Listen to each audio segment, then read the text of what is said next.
And this week, in the run-up to Armed Forces Day, we're running a series of features which showcase the work being done by today's armed forces all over the world, starting tonight in Afghanistan. Of all the patrol bases occupied by UK forces in Helmand, there's one that literally stands tall over all the others. Built on a clifftop, OP Sterga is an observation post with views right across the green zone. Simon Newton spent a week there with Somme Company 3 YORKS and joined them on a dawn patrol. No other British base in Afghanistan is quite like it. Perched hundreds of feet above the Helmand River is Observation Post Sterga. This is where the desert meets the green zone, the place where so many British troops have lost their lives. Action on contact. If you can PID, return fire. OP Sterga's home to a detachment of men from Somme Company 3 YORKS.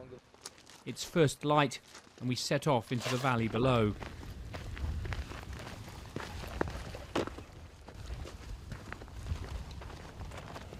The Taliban almost certainly know that we're out on patrol, but the message really is that if they try and cross the river here to the southern side, then 3 YORKS will be waiting for them. The steep terrain and the risk of IEDs means every footstep out here is carefully taken. We're heading towards some run-down compounds to see if they're being used by itinerants or perhaps insurgents. Compounds to our west, just behind us. We're going to try and look at the locals there and just interact with them. We've got the camera with us so we can biometrically enrol the whoever's in the compounds if there is anybody there. In March, as the battalion prepared to leave for Afghanistan, came a stark reminder of the dangers they face. 5 men from 3 YORKS and a sergeant from the Duke of Lancaster's regiment were killed when their Warrior vehicle hit an IED. Earlier members of Somme Company had told me about the effect those losses had. So I think that the lads understood what happened, understood the importance of what we are about to do, and I think it instantly made them think, you know, it's a serious job that we're about to go into, and they realised that what the challenges were that lied ahead. But you know, we cracked on. Like I said, we trained hard, and we got the guys, the full team got the guys in the right frame of mind, I think. And I think we're still in the right frame of mind for the forthcoming summer. First of all, I just couldn't believe it at first when it happened. Private Louis Woodward lost one of his best friends, 20-year-old Corporal Jake Hartley. I was expecting that someone had died from Afghanistan, but I didn't think 6 people had died. And then when we found out who it was, I was devastated because I wasn't prepared for who it was going to be, and we got quite close, and it was hard to lose a close friend because obviously I've not been in the army that long. It's the first time I've experienced losing a friend in the army.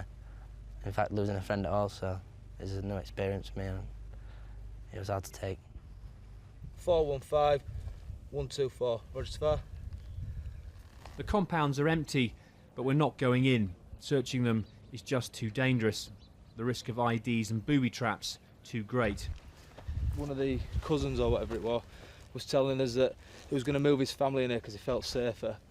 So every day we see him coming across the river, and we think they're bringing stuff over to move in, but it was just a case of showing his faces, letting them know we were about. Descending's been relatively easy. Climbing back up, laden with kilos of kit, is stamina-sapping stuff. By the river, normal life goes on, locals setting off on their Monday morning commute. Patrols like this aim to provide reassurance and a show of force, to let insurgents know they're being watched. After a couple of hours on the ground, we return to the relative safety of OP Sterga. And while this patrol has come to an end, in the months ahead there'll be many more for the men on the mountain. Simon Newton, Forces News, Helmand.